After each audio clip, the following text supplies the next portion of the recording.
Hey everyone, this is Brett Favre, Green Bay Packers Super Bowl champion. And you're watching Packers Total Access Live, your daily source for Packers content. Go Packers.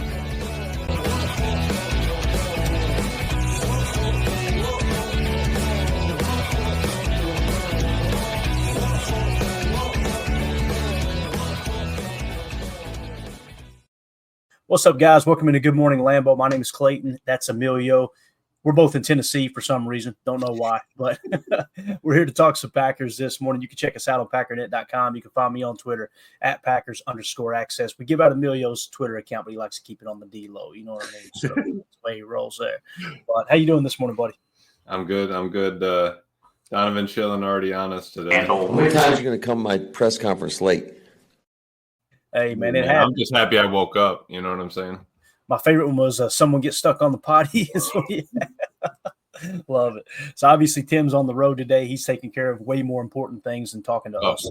Yeah, no doubt about that. So we're going to dive into a multitude of topics. We got a lot of different angles we could take this as we're getting real deep into the off season here. I know the coaching interviews and everything's cranking up. Well, hopefully once a decision's finally made, they typically trickle in after this round right here, the divisional round. You start to see hires being made, right? So there's a lot of lying going on right now, a lot of coaching agents trying to create buzz. There's also teams trying to throw smoke screens. So going to be interesting. I do think that Jeff Hafley's safe. I really believe that.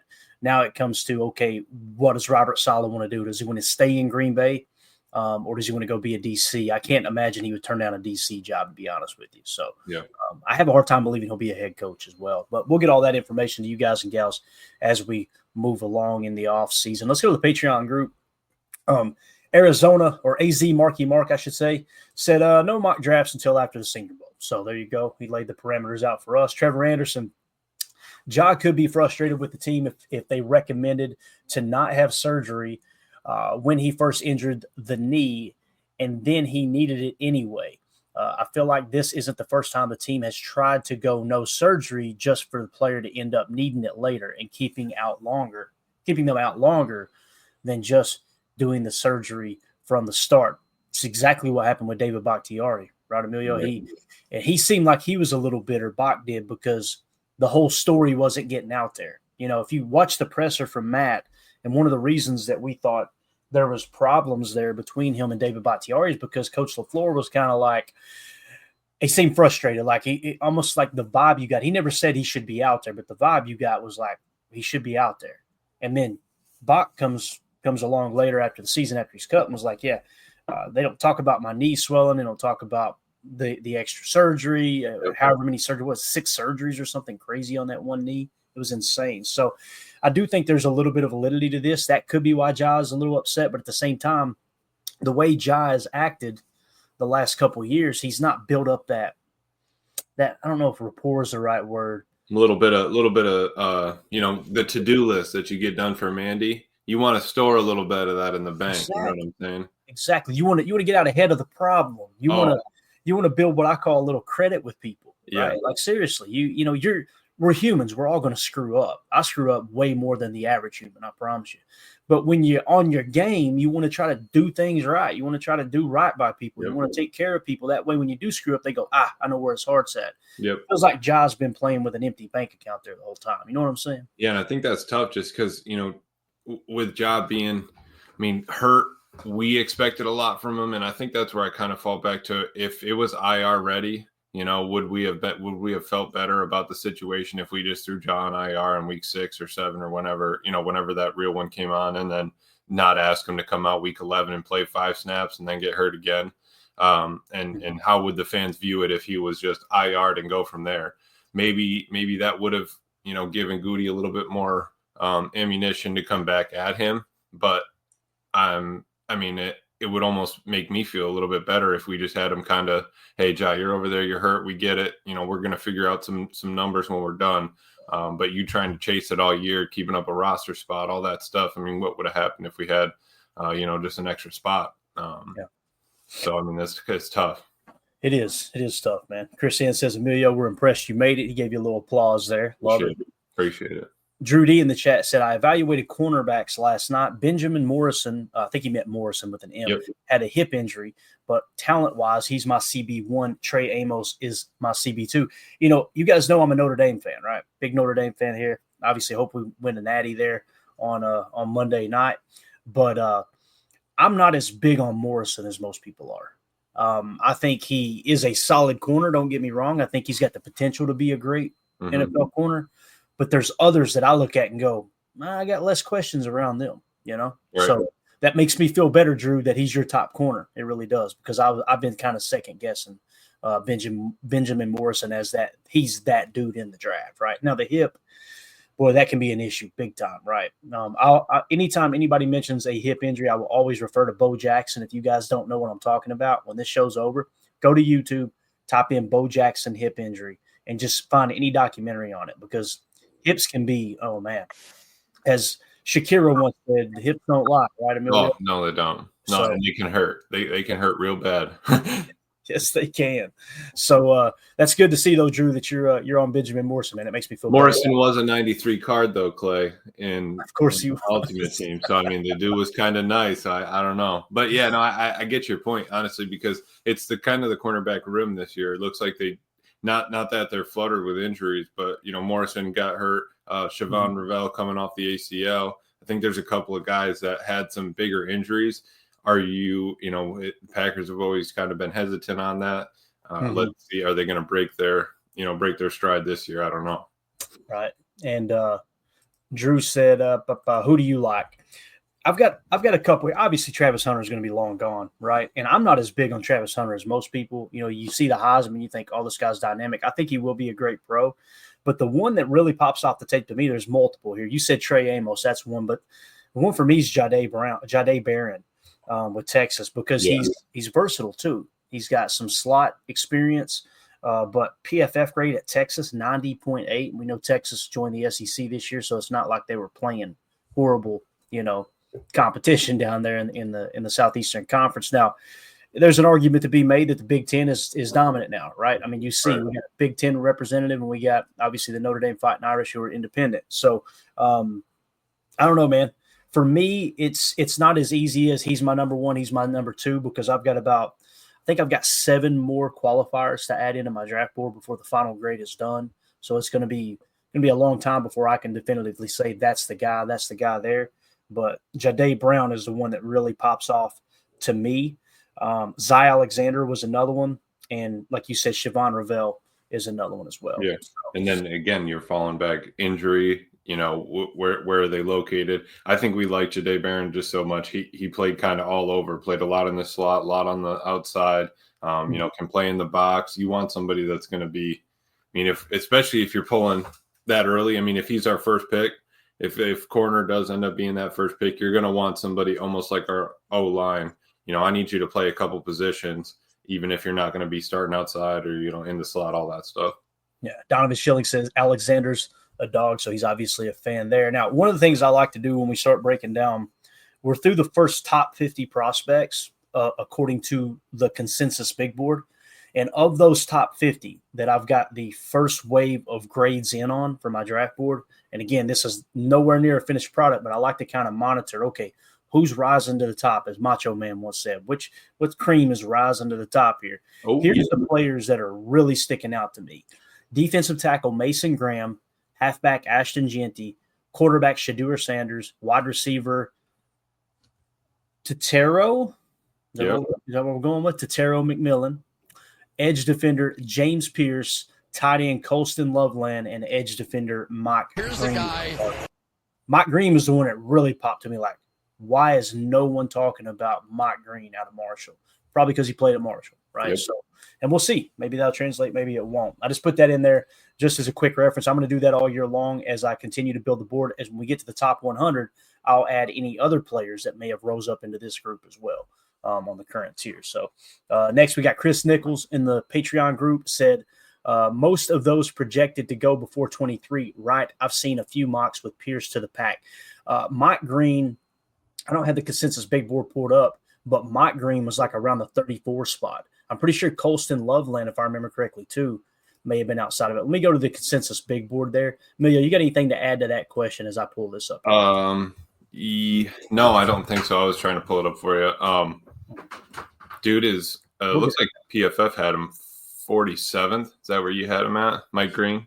I think that it's possible, that all of those guys go in the top 25, most definitely. But we haven't even named some of the other big ones.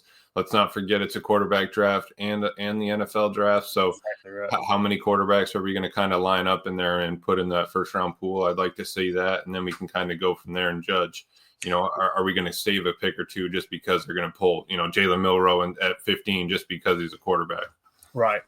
Yeah. So we've got them pulled up here. I've got it in another on another page here. I'll read them off and match them up. Defensive tackle Mason Graham is 5th overall on the consensus big board. Halfback Ashton Gianti is number 10 on the big board. Shadur Sanders is number 2 on the big board. McMillan is number 6 on the big board. James Pierce is in the 14 spot on the big board. Tight end Colston Loveland is 20th on the big board. And edge Mike Green, let's see if he's changed since then. I don't think he has, is 34th on the big board. So Mike Green's the one that I'm like, man, that dude looks like he should probably be hovering around the top 10 because it's a position of tier 1 importance. Again, it's probably the fact that he played for Marshall. And a guy like that, Clay, it's going to be one of those where when he shows up at the Senior Bowl or, East-West Shrine Bowl, whatever it is, that's going to be one that kind of spikes his stock. I mean, that's one where you're looking at it. How are you performing against some higher talent because we haven't been able to see you there? That would be like the Quinyon Mitchell of this year's draft. Hey, he's super good at Toledo. Can he cover some fast guys from the SEC? Yeah. So I like that. Yeah.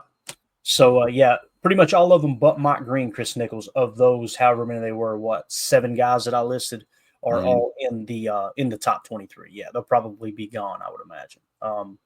You never know with tight ends, though. It's rare you get 2 tight ends go that early. So, and I'm hoping, like I said, let's roll out some quarterbacks. I'd like to kind of get a pool of who we think might be a first-round quarterback just to see if we can get a buffer going into some of those rounds. Right, and back to Drew D's point earlier, Benjamin Morrison peaked at 14. He's currently at 23 on the big board. I'm trying to see if he's still the top corner. I think he is. Now, Will Johnson out of Michigan is the top corner. Nope.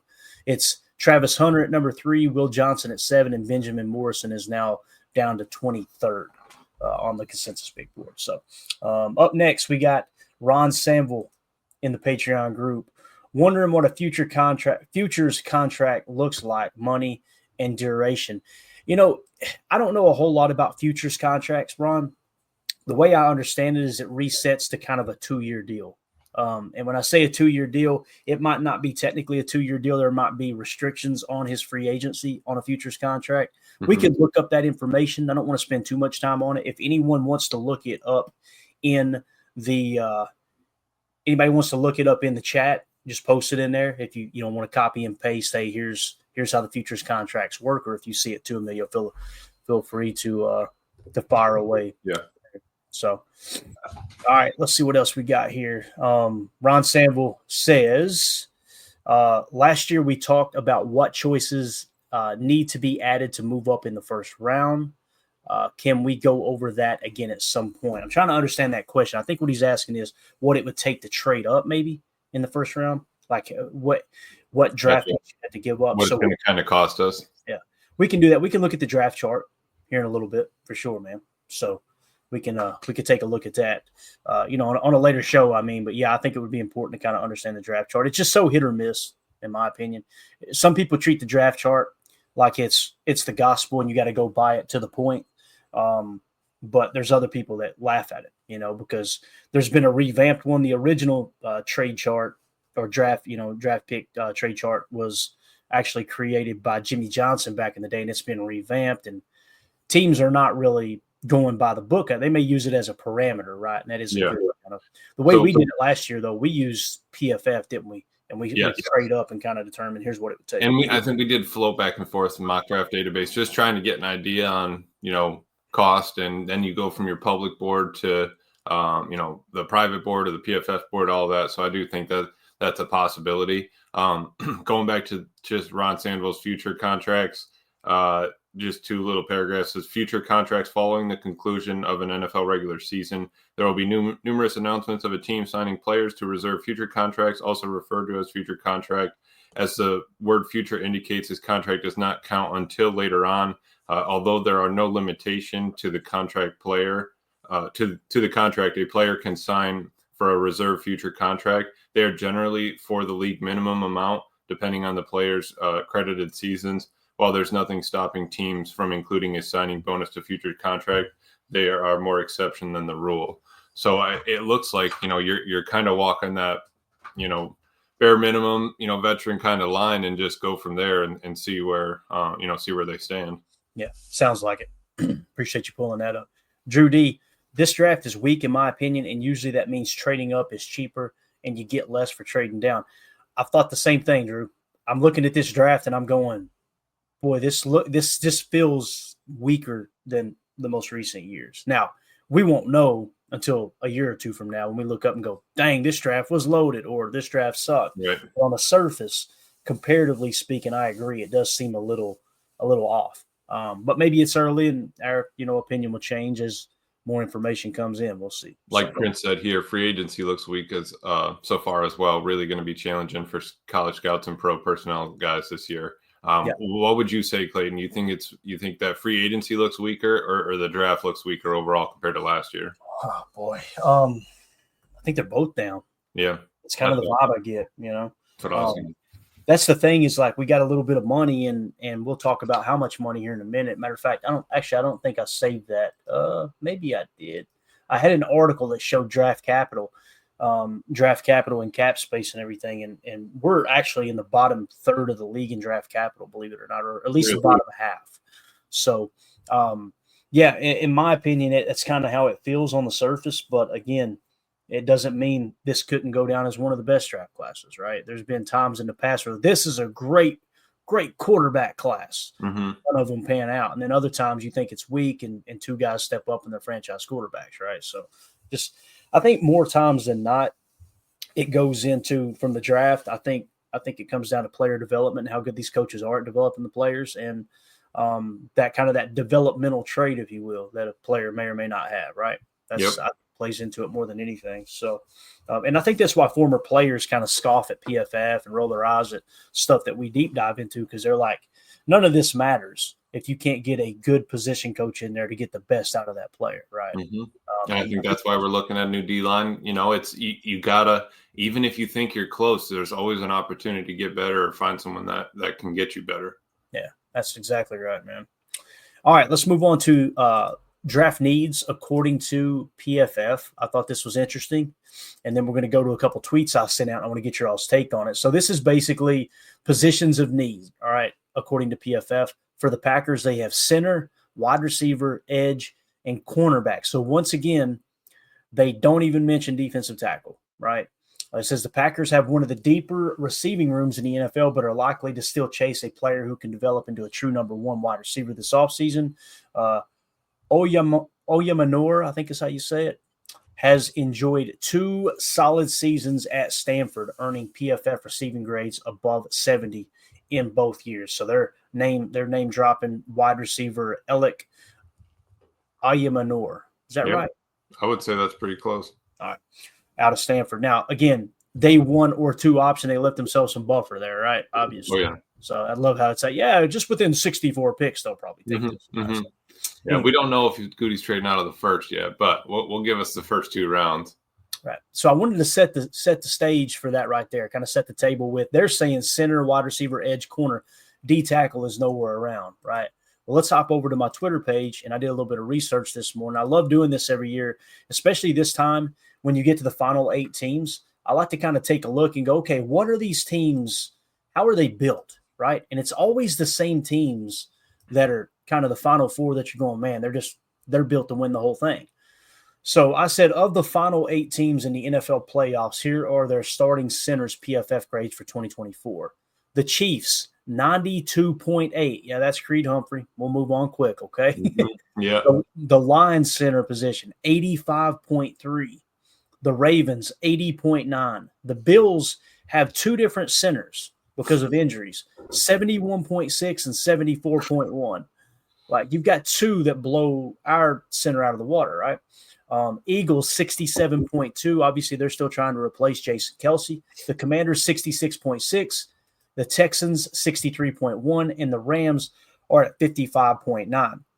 Now, to compare to the Packers, over the last 4 years going backwards, our center position 54.2, 54.7, 60.4, 57.5. Now you say, okay, but we got a good offense. I agree. We got a legit top 10 offense every year. But what happens when we get to the playoffs? We get beat up in the damn trenches every time, right? So it's like, if you're going to take that next step, you've got to change something. You got to do something different. And that's why I personally feel like if we're looking at the draft and at the top half of the draft, Emilio, there's no centers that just jump off the page, right? No JPJ. Right. When you look at the center position in free agency, there's one guy to 78.8 and Drew Dowman that I go, I'd be okay with him. And if that's the case, to me, the only two options other than praying to sweet baby Jesus, you hit on one in the later rounds and you just find an absolute gem, is go after Drew Dowman in free agency or move Elton Jenkins to center and go ahead and work in Jordan Morgan and whatever depth you add to the offensive line in the draft. Let's get center figured out. How many years are we going to neglect this damn position and watch every other team who is elite in the league take it so serious? And we're just going to continue to just, it's good enough. He's playing his best football. I think we're okay. PFF isn't everything. How many times have we shown the tape, though? And Josh Myers is just running loose down the field. And I don't mean to pile on. It is what it is. Yeah. He's running loose down the field. He's got the athleticism to get to the second level, and he can't reach a block. He can't. It's just something's off. It hasn't worked, right? And if you can get him back for cheap, cool, sign me up. But I'm not in that camp of, hey, let's pay Josh Myers $8, $9, $10 million a year to be your center of the future. If we do that, we get what's coming to us, man. Right. Yeah, Judy here. I feel like Myers' injury is going to help us get away from him. I think that's definitely a true statement there. I mean, at that point, I would much rather have, two edges solidified, someone that touches the ball every single play. We want that to be over 60. I mean, we were lucky that in 2022 we just got it over 60. That's baseline. We're expecting him to get to the second level. He's got to make the calls. He's got to set protection, all that stuff. I think that you're right. Elton could do it. Tom can do it. But I would much rather have a triangle, two edges in the center, solid on the wall, and then, fill in. You can always rotate your guards and kind of work through that as you see fit. Yeah, definitely. And the chat is on fire. Appreciate y'all joining me on this conversation. Chris Ann says, Packers need elite talents like the Eagles. It's easier said than done, absolutely. But need to target some high-end talent in free agency and the draft. That's the thing. Like, I understand it's not, hey, you just wave a magic wand and bang, you got an elite center. I know it doesn't work like that. But I'll tell you how you don't find one. Going into every year there's no competition. Josh Myers is our center. Like, what are we doing? It's like we're treating it as if it isn't even important, right? Yeah. And it's wild, too, because Goody has done so good with other aspects of the roster. I mean, I would argue top 3 GM in the league with some of the moves he's made, right? It's like this dude gets it, but it's like they just don't think center is that important. It's the only thing I could come up with. And every year I do this and I get mad. And then by the time the first of the season starts, I'm like, okay, well, this is what they know more than me. I'm just a knucklehead. Roll Josh Myers back out there. And then at the end of the year, we're looking up again going, we got our asses kicked between the tackles and our center was hot trash. And now here we are, doing our thing, pretending like we have a center when we really don't. So it's frustrating for me. All right, next, Milltown Corey. Drew Dowman is proven at center. Jenkins is proven guard. I hope they leave Jenkins alone. See, the thing about Jenkins was he was a center in college, and I know the Packers have said in the past if he was playing center, he would be all-pro center. Now, not everyone. Some people like to judge how Elton played when he's thrown in the mix in the middle of a rainstorm in the middle of the season. Yep. Oh, he didn't snap the ball well. It's like, if he was practicing week in and week out at center, I guarantee you he'd be a top 5 center. There's no doubt in my mind he would be a top 5 center. And I know that Milltown Corey is Tim's burner because he's protecting Jenkins from.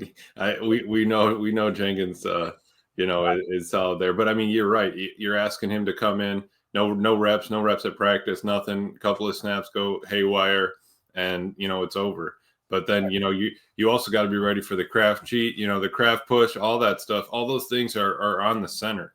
You know what I mean? That's something that, hey, different. It's just a different set of hands going up there to get the snap. So I mean those are the kind of things you got to be ready for.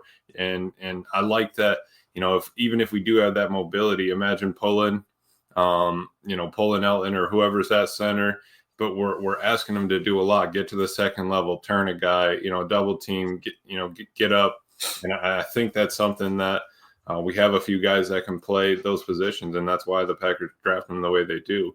They want the best five. They're going to say that forever. They want the best five out there, whoever it is, however that gets together, and they're just going to chase it, I think. Yeah.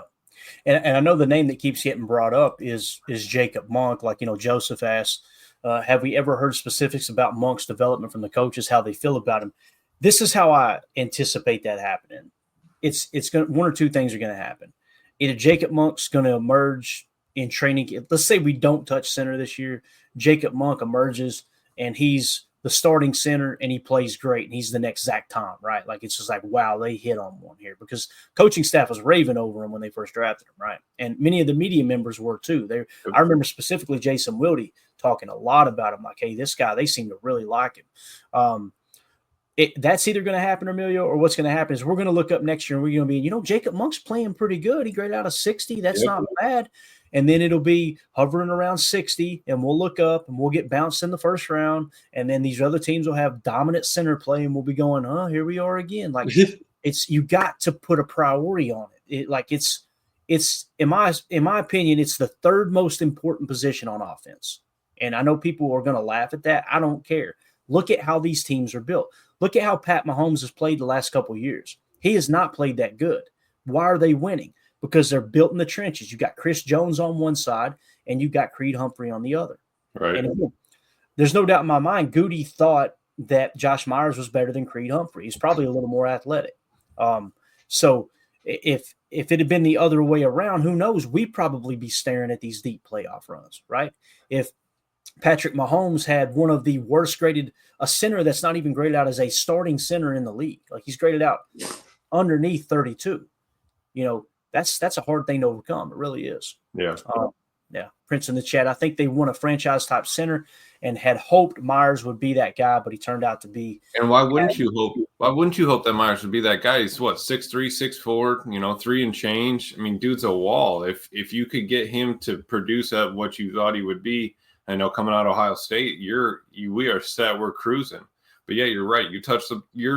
That center is touching the ball 60, 70 times a game. Right. I mean, it doesn't matter. We need somebody in there that's squared away, ready to go. We need good fundamentals, all that stuff. And like I said, I need you over 60 PFF bare minimum, right? If we want to kind of chase it down. Obviously, the Rams look at there with the 55-9. You can scheme it as long as you want. At some point, that middle, the quickest way to the quarterback's right up the middle, right in his face. Right. So. Yep. Ron Sample says Tom Brady sure agrees with Clayton on the importance of center. And again, you were talking about pressure in your face, Emilio. What are offensive lines taught? If you don't know the answer to the protection, always guess inside. Mm-hmm. Never leave a free rusher up the middle. A and B gap, that's off limits. If you're going to screw up in the C, that way the quarterback can kind of make up for it, right? So that's why it makes so much sense to me to like, hey, you need to anchor this offensive line from the inside out. You've got a very good left tackle in Rasheed Walker. Mm-hmm. You've got a great, damn near elite tackle in Zach Tom. Get the center position taken care of. And that's why the easy fix, Elton the center, that's taken care of. The three most important positions on the offensive line is taken care of. And now you can beef up that interior guard with drafting a couple tackles, which is why we did that deep dive. And we were talking about depth in the draft, especially in the first half of the draft. I quit saying depth because when I say depth, I think you've got a multitude of players. But I break the draft down into halves. I look at it like the first 3 rounds and then the last 4 is how I always look at the draft. And I don't – just because there's a crap ton of players that are above average in the second half of the draft, to me that doesn't constitute this is a deep draft. When I say it's a deep draft, I mean there's a ton of talent all the way across the board, right? Mm-hmm. So tackles are everywhere, and the Packers love drafting tackles and converting them. And a couple of those with versatility. One of them is that Gray Zabel, right? He's the one that really sticks out from North Dakota State University. Very versatile, PFF grade of 90.4. I could see somebody like that being drafted and then converted to guard. Now, I know people are going to throw a fit when that happens because we did it with Jordan Morgan and he got hurt. Therefore, it's a bad pick. I'm just telling you right now, it wasn't a bad pick because if he had been healthy, you've seen how bad we needed that depth against the Eagles. So, and they were trying to put him in, you know. And like I said, that's where I want that triangle. I want that triangle to be solid. Center, 2 tackles. We can figure out what's in between afterwards, but I really do think that's going to be key. Yeah. Mart84 said the sad part, Creed had a perfect RAS score. He was the perfect Goop pick. That's wild to think about. I did not know that. Like, why? I wonder why he passed up on Creed Humphrey. Because that's the first thing that came to mind for me, Emilio, is like, well, maybe he wasn't as athletic as Josh Myers. It sounds like. Where did Creed go to school? Do you remember? That's a great question. Because I was just wondering if it was kind of a talent thing, just because, you know, when you're looking at it, you know, Goody likes to go to the bigger schools. We got Georgia guys, we have SEC guys. You know, Ohio State's in the national championship this year. You know, they're always kind of in the mix. Oklahoma. And I mean, maybe you look at it and say, hey, would you rather have an Ohio State guy that's played up in the cold, been here, been there, or would you rather have, you know, someone that's, I mean, down a little bit south, you know, it's maybe a little hotter. I don't know if, you know, you like the offense. Maybe that scheme wasn't what Matt was looking for. So there's a bunch of different, you know, levels to it. Right. I think the reason they went with Josh Myers is they said, oh, yeah, his daddy played for the Kentucky Wildcats. We got to get him in here. You kidding me? So, there you go. All right, so let's move on to the other side of the ball, the trenches as well. Another tweet I put out. And remember, keep in mind, PFF did say center was top priority, but they had defensive tackle nowhere, right? Yep. I said of the final 8 teams in the NFL playoffs, here are their best defensive tackles PFF grades for 2024. Kansas City Chiefs, 89.7. That's Chris Jones. And here's the thing about Chris Jones. He can play 3-tech. He can play nose. He can play wide 9. They move him all around. They use him to just mismatch anywhere and everywhere on that defensive line. But that's what you're talking about in a true 3-tech. All right. Ravens, 81.0. The Lions, 79.6. The Rams, 75.3. The Eagles, 73.4. The Bills, 70.4. Commanders, 58.9. Texans, 58.5. Here's what's crazy. I did it in the order on both center and defensive tackle here, Emilio. And when you look at these, you don't think the Commanders and Texans are the stronger team, right? And here they are at the bottom. You think they're the weaker teams. When you really look at them, if you had to bet the farm on it, if it was the Chiefs versus the Texans, who are you taking? You're taking the Chiefs, right? If it was the Ravens versus the Commanders, who are you taking? You're probably taking the Ravens. Yep. Well, guess what? They're built from the inside out, both on the offensive side of the ball and the defensive side of the ball, which is why I'm saying we're probably going to overlook 3-tech this year. And we're going to look up next year and probably get similar grades. And the only thing that makes me okay with that, if we overlook 3-tech, is because the defense did play well this year. It's like it wasn't a factor that, oh crap, we suck. But if you want to have that impact that the Eagles had on the Packers in that playoff game, you need a dominant 3-tech. Mm-hmm. We need somebody that's going to get in the backfield, down in, down out, or the ability to get in the backfield. Not that our D-line can't. We just didn't get the production. And then you look at it. You know, we were saying the Rams were rough looking at their center was what, a 50-something. But then you go back to their defensive line, 75+. I mean, you could maybe take one or the other. You could be good at one or the other. But then you look at the Chiefs; they're good at both. So I mean, if that's your ticket to paradise, I think you got to try to, you know, chase that down. I think that's what Goody was kind of saying. You know, we always want to build from the trenches, but we just got to stick to it. You know, we gotta be true to that, either with player development or, you know, with finding someone in the draft or free agency. Yeah. And when you look at the Packers' grades here, going from 2024 backwards for defensive tackle, 66.4 was Devontae White. That's not horrible. That would be above the Commanders here. But the problem is he played 366 snaps, right? Mm-hmm. So obviously he battled injuries all year long. Kenny Clark was 60.0. All right. In 2023, Kenny Clark was 70.4 under Joe Barry's final year, right? 2022, 69.9. That was Devontae Wyatt with only 224 snaps, and Kenny Clark was a 66.4. In 2021, which feels like a lifetime ago, Kenny was a 75.4 in, whatever defense that would have been. Would that have been Joe Barry in 21? That would have, Yes, I think that was. It was so. his first year. First year. Yeah. So Kenny actually played pretty good ball under Joe Barry. And that's, again, you got to step back too and go, it's all signs point to what Jeff Hafley did last year was what we've seen on tape. Hey, guys, we're going to sacrifice the pass rush to stop the run. Mm-hmm. It worked, right?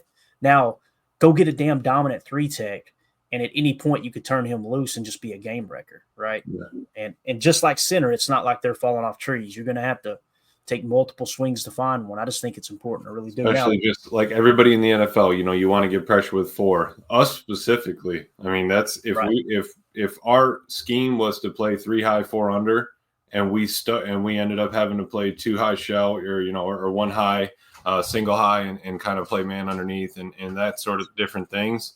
The ability to get pressure with 4 is absolutely crucial. And I don't think that we had that exactly this year, that we could lean on it and play 7 in coverage and feel safe. I do think that's something they got to dig at. Yeah.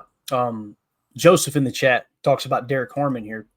Let's pull up the PFF big board and just take a quick gander at these rookies. And we're going to go a little bit deeper than just like the top half of the draft. We'll comb through and see if there's any gems on the backside. Joseph says Derek Harmon's pretty darn close to the same physical profile as Chris Jones. I've got Derek Harmon just on my little cheat sheet here. It doesn't mean that it's final. He's one of 5 defensive tackles I've got earmarked in this draft, and he's 83rd according to PFF.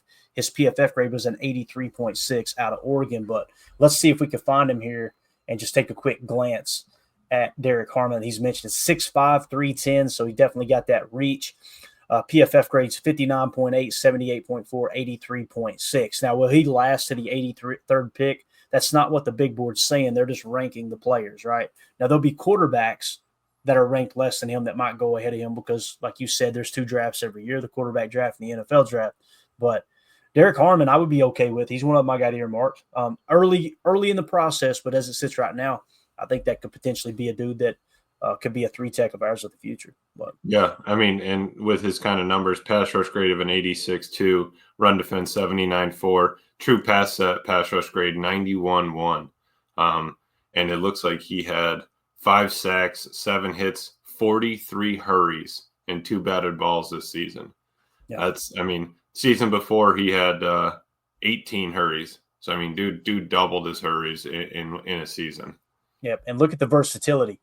He was in the B gap the majority of the time. That's what we call 3-tech, right? Right.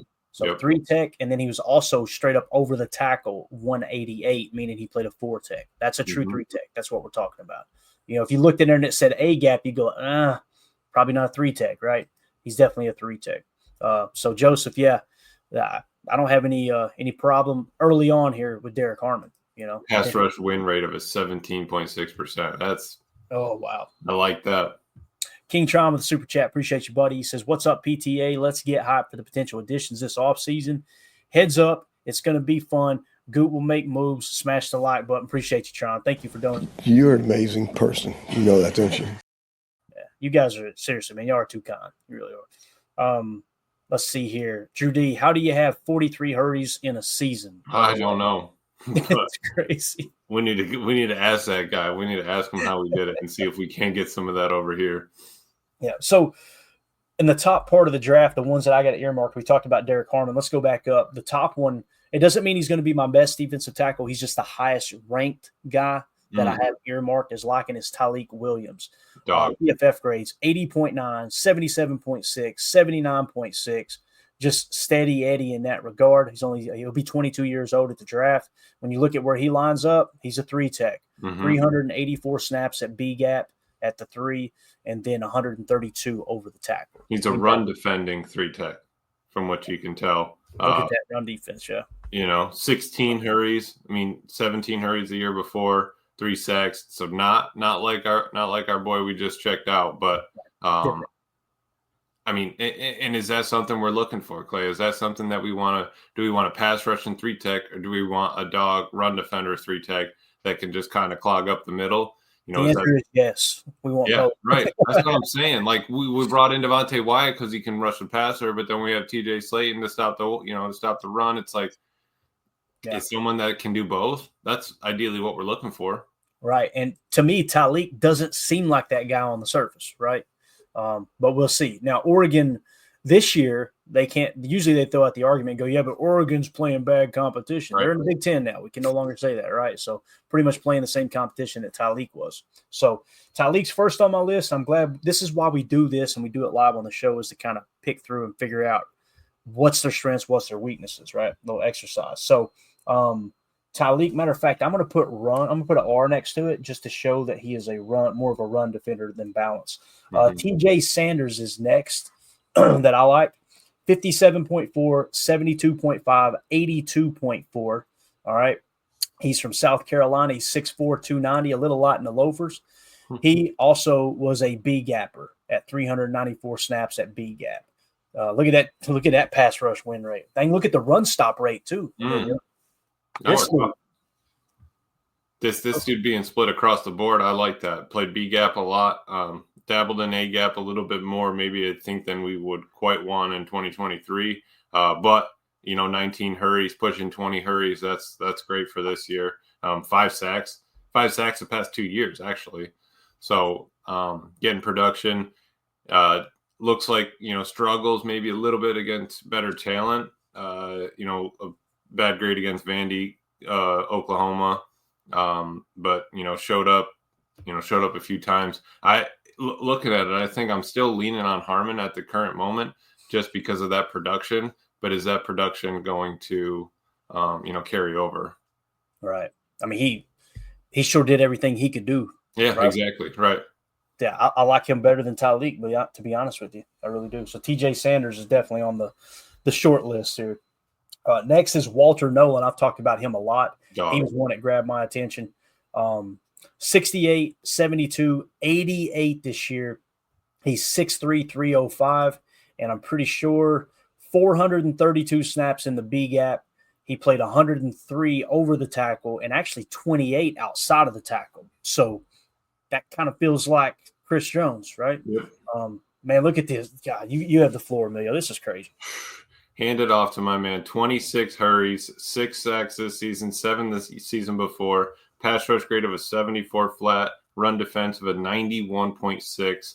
True pass set pass rush grade of an 80 flat. Pass rush win rate of 10%, which we're always looking for. Want to be over 10, right? And a run stop rate of 11.9. I mean, I like to see that. Yeah, that's I'm trying to mark these as we go. That's two that I'm really excited about, man, is TJ Sanders and Walter Nolan. As we were looking at TJ Sanders, I'm thinking, maybe I like him more than Walter Nolan. But then as you dip into it, it's like, no, Walter Nolan's still my guy. He's still my guy. And I'm glad I like seeing that the snaps increased and his play didn't decrease. If we're asking a big man to be out there 600 snaps, 500, 600, 700 snaps a season, I want you to be able to produce in that amount of time. You know what I mean? Yeah, definitely. Up next of the ones I've got earmarked is Alfred Collins from Texas. He is 6'5", 320. That man is thick, let me tell you. There you go. Was it Joseph asking? Yeah. Here we go, Joseph. PFF grades 68, 79, 87. All right, out of Texas. And, of course, look at the versatility. B gap, 299 snaps. A gap, 145 snaps. Over tackle, 129 and 19 snaps outside of the tackle. So he is definitely a more balanced from a sense of you can play him as the 1-tech or the 3. Right. But let's see what the grades suggest. That he's a better run defender, you think here, Emilio, looks like? Yeah, it looks like because when you bring in the stats into it, 0 hits this year, that's kind of tough. Only 1 sack. Also a little tough, and hurries at 17. That's not bad. Kind of where everybody else has been sitting besides the Oregon fella. The only issue is that sack production. If you kind of want someone that's going to break through the line, you want to see a little bit more production just because he's closer to the quarterback. If we can get some sacks, I'd like to have that number over 5 if we're trying to look for someone that can play, run, and pass in that 3-tech spot. Yeah, so those are the ones we had earmarked, and I had 5 defensive tackles that I thought, man, these guys are really popping to me. Mm-hmm. But there's 2 that made it to the next level, and that's TJ Sanders and Walter Nolan. So now, where are they projected, right? If I go to the consensus big board, I won't take the time to put it on the screen so we don't lose where we're at. But if we go to the consensus big board, we're looking for TJ Sanders and Walter Nolan, right? Let's see where we got them here. There's Kenneth Grant, Derek Harmon, Shamar Stewart. Where are these guys at? Walter Nolan is 94th. He's projected to go number 25 to the Texans. So there's a guy that may be available. And then TJ Sanders. Hopefully I didn't overlook him already. Let me see here. TJ Sanders. Where you at, dude? I must have. Nope. 56. 56. And he's going to be at the Senior Bowl. So that's a name to look for. He peaked at 45, but he's sitting at 56. I'm telling you, man. Trade down. And whichever one of those 2 are available, that should be your first pick. Right. Multiple swings in the 2nd and 3rd round. Even if it's, I'm not saying trade completely out of the first, but trade down 5 picks or something, whatever. Because if you can get one of those 2 dudes and pick up draft picks, I really like the way he's sitting. Yep. So there is the defensive tackle. Now, we were going to dive a little deeper, right, and just see if anything grabbed our attention. So we're going to walk through. There's Tim's guy, Deion Walker. All right. Yep.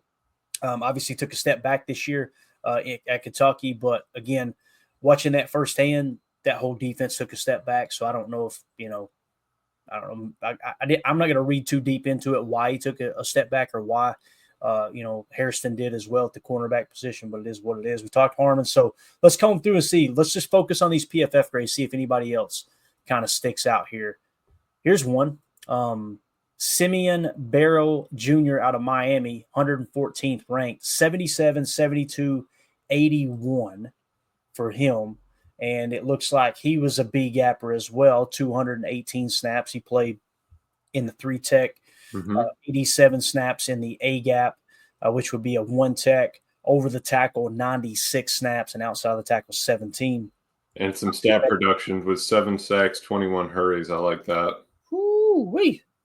Yeah, so there's a guy that outside of the top 100, according to PFF, might be a dog. Run defense grade 84, pass rush win rate 11.3%, run stop rate 7.8%, and like I said, that pass rush grade is 72.1. So, and again, what team you play for? Miami. Let's look at some of the best competition that they play. Do they play a whole lot of competition? That's what you got to keep in mind, right? Not seeing anybody really. Are you? No. Yeah, not so really. It doesn't help his case. It doesn't mean he's a bad football player, but you can't look at that and go, wow, they played some of the best college teams, right? Right.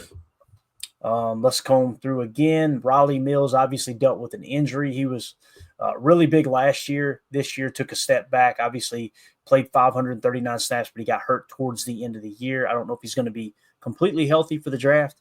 Hopefully he is. But again, it's not one that I'm really overly concerned. I love my Irish, but he's just not one that pops. Production, though, Clay, 21 hurries this past year, 8 sacks. Year before, 20 hurries, 3 sacks. So he's getting better. So he's getting better. And keep in mind, I'm trying to think, the other big boy in the middle for the Irish, he went down with an injury. Howard Cross, the third. He went down with an injury, and Riley Mills stepped up big time. And then Riley Mills went down with an injury. So now it's Howard Cross trying to fill that gap for that. And grade. Riley Mills looks pretty much like a strictly pass rush guy. Pass rush grade of an 83.1. True pass rush grade of an 80.9. Run defense grade 61.9. Pass rush win rate 14.3%. And a run stop rate of 5%. So I think that's our pass rush guy. That would be, a terror inside. Yeah. 8 sacks. I like that, though. Over 20 hurries. I like that, too. Yeah. CJ West from Indiana. So 6'2", 317 pounds. He's a redshirt senior, so he's going to be old, obviously probably 24. Kind of like that Devontae Wyatt type. 80, 85, 83. Why is he ranked 160? Is it he battle with an injury or something? I think he is that nose, Clay. He's an A gap. Yep, you're right. He plays a lot of 1-tech and nose. 219 snaps in the A, 198 in the B, and just 3 over tackle, none outside. Yeah, you're right. So that's your traditional nose tackle type. Tough. Right? 4 sacks overall in the past 3 years.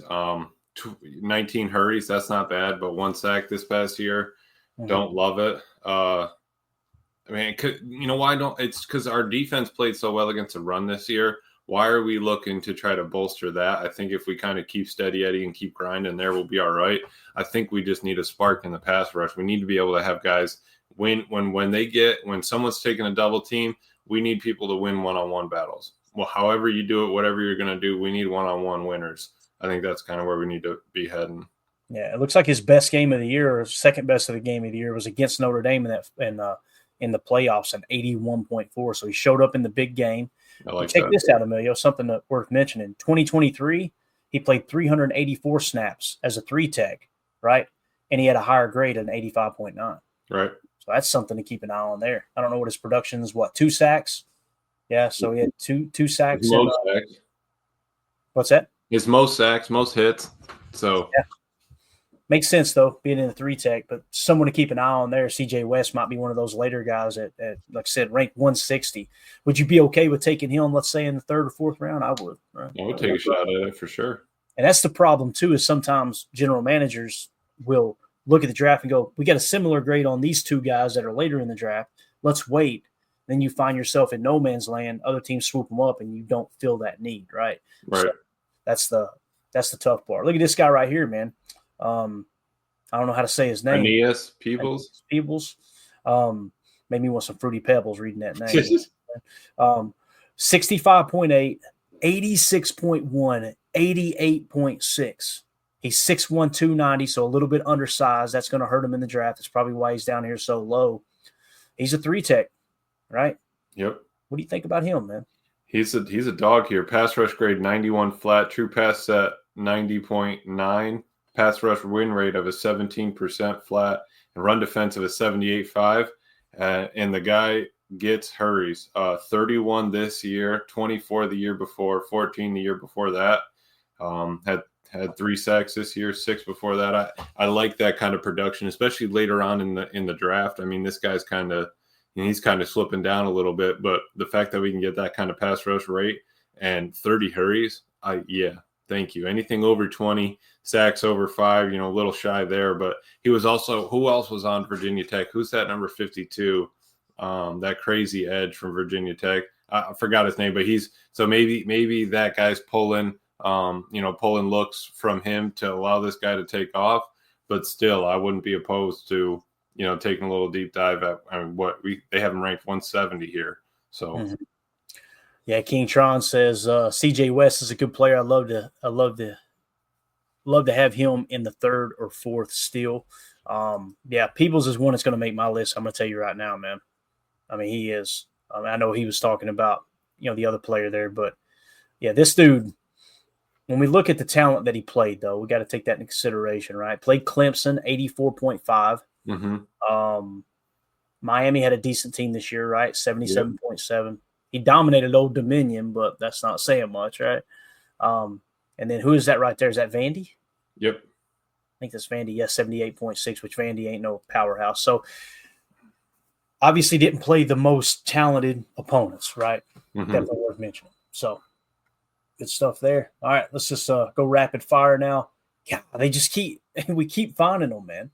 Here's another Toledo Rocket, right? Remember last year, who was it in the 1st round? His name's Dallas.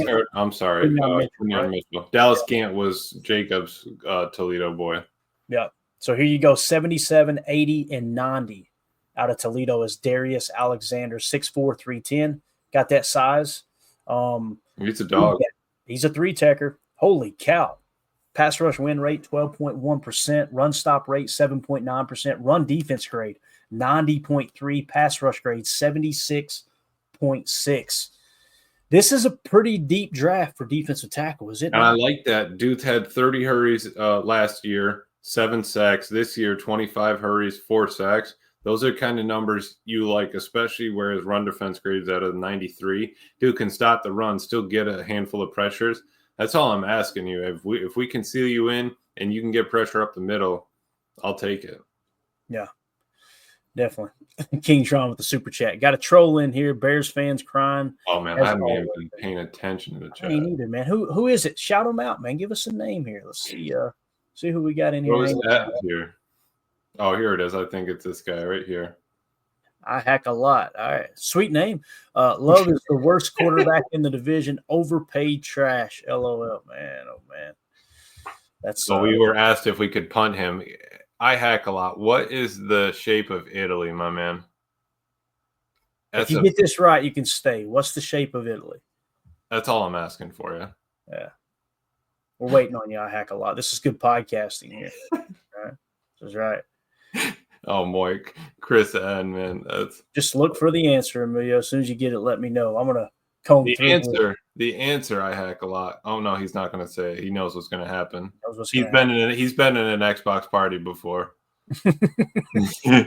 Let's give him Das Boot. Yeah, that's actually the answer you were looking for. Shape of Italy is a boot, my man. Yeah, there it is. Moment of silence for hack a lot. All right. Back to Toledo. Dude is a dog. I hacks. You can't take him from us. He's probably scouting for the Bears. He's probably like, well, RT doesn't do anything. I'm going to send in a little letter to the Bears, tell them who to scout. Yeah. That's Caleb Williams over. He got bored with watching tape. So I'm going to go on YouTube and watch something. And he ends up here. Cam Horsley out of Boston College. Steady increase. We're going to pass on it right now. 70, 72, 70, 79. Not bad, right? Looking for those guys that are on that incline, right, and kind of stabilize. Here's Howard Cross last year. Again, he got hurt, but last year played 610 snaps, 89.8. He's all the way down to 225. So that injury's got to be – they're planning on it bleeding into next year, I would imagine, because he was in the top 30. Scroll down a little bit more, Clay. I got you a dog right there. Oh, have mercy. Thor. His name is Thor. All right, now we're getting into it, boys. King Tron with the super chat. Dude smoking crack with his grandma talking about the Bears fan. Not Thor. We're talking about the Bears fan. Appreciate the super chat, Tron. The smoking crack with the granny always gets me. Yes, Thor Griffith out of Louisville. Red shirt senior. It's going to be old, right? Mm-hmm. 6'2", 320. So he's definitely thick. He's a three-technical. Floated inside a little bit more than we would like, but I mean, 230 is spot. We're not, you're not asking him for him to be perfect, but pass rush and run stop win rate right around 8% apiece.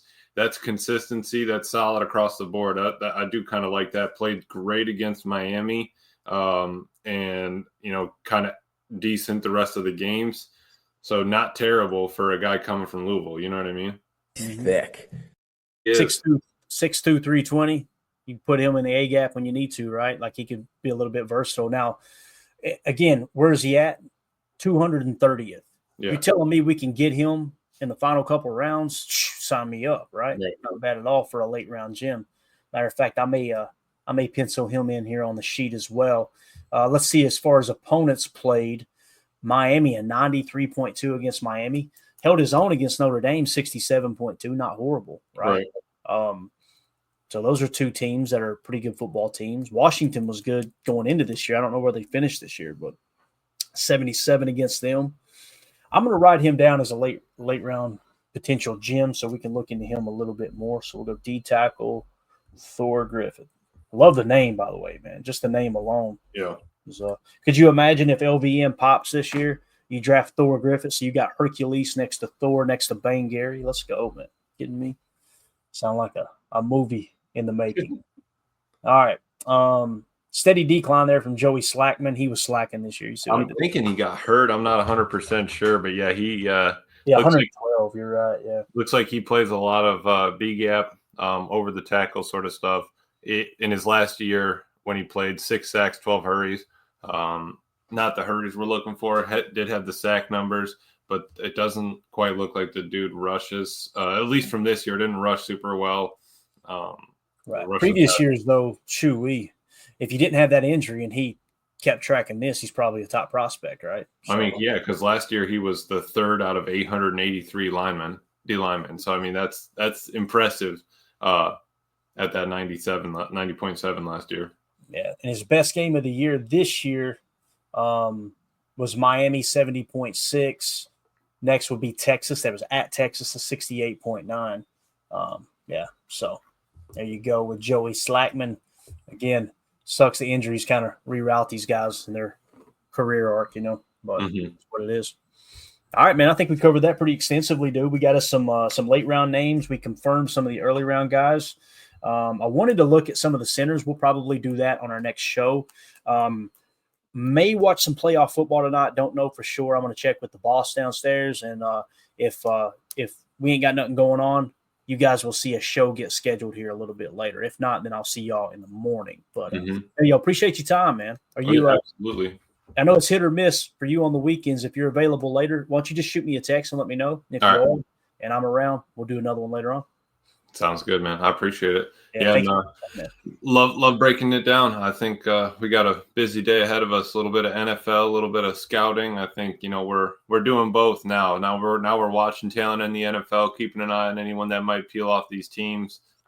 See where where they're excelling, where we need to get better, and watch a little film on some college guys. Yeah, I'm ready, man. This is the best time of the year for sure. Shout out to King Tron. King Tom with 3 super chats. We appreciate you so much, buddy. Thank you for supporting the channel. For those of you listening on the pod, thank you for making us a part of your day. Shout out to the Patreon group as well. If you guys want to join that, hop over to patreon.com/Packer Fan Total Access. And as long as you're a member of one of the 3 tiers, that'll enter you into giveaways. And it also gives you access to 3-4 different chats where we're talking all sorts of stuff in there. We got it kind of specified so you're not, if you want to talk draft, We'll make sure you're in a part of the chat that's going to talk draft. Matter of fact, I'm going to create a draft channel today on there, and then we've also got questions for the show. If you want your questions read or comments read, just like King Tron did here with the super chat, that's another way to get your voice heard here on the channel. So again, thank you for your time. We'll see y'all later. It'll either be tonight or tomorrow morning. We appreciate y'all's time. Have a great day. And we go. We're out. Bye, guys.